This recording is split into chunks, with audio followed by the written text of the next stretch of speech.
I'm Reese Stein at your leisure at one of Utah's most popular trout lakes.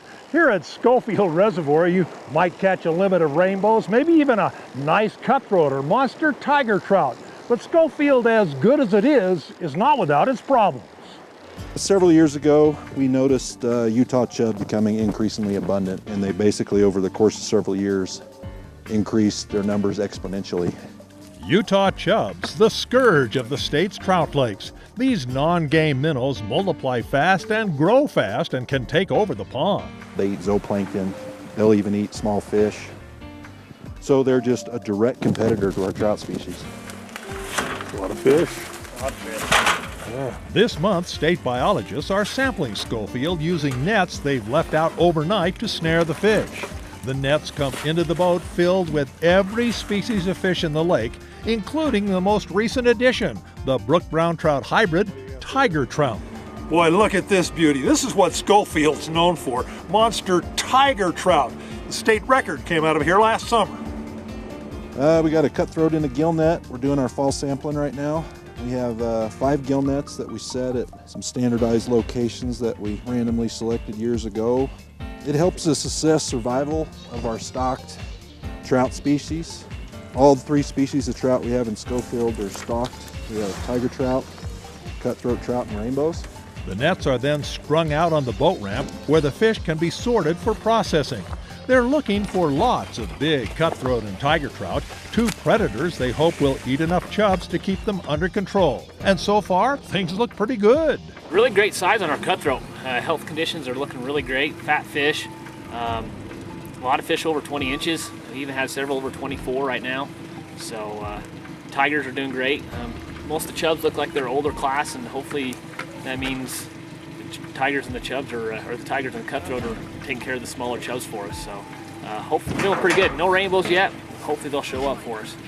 These fish can get seriously tangled in the nets.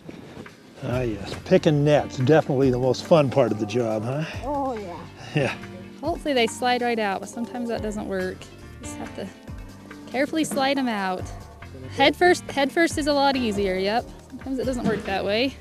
No, actually this is a plus. This is the fun part. I actually like doing this.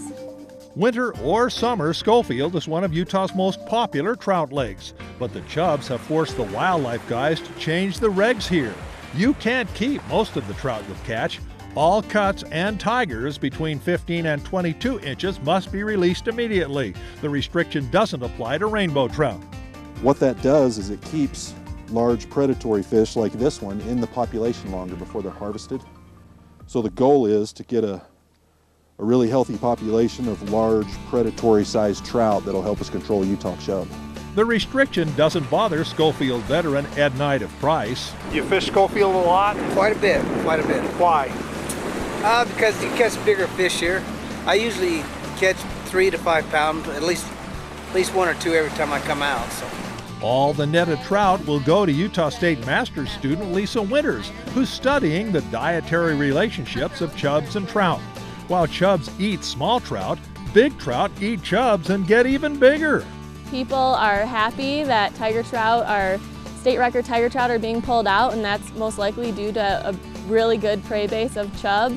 But on the other hand, a lot of anglers are catching chub, and it's less appealing to be catching a chub than a really great, trout that puts up a fight. So hopefully we can find a balance where the chub are useful, but we're not pulling them out nearly as often.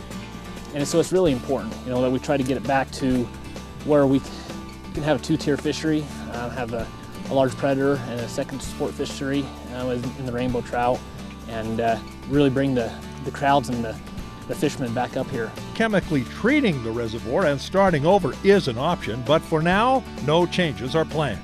Reese Stein at your leisure at Schofield Reservoir.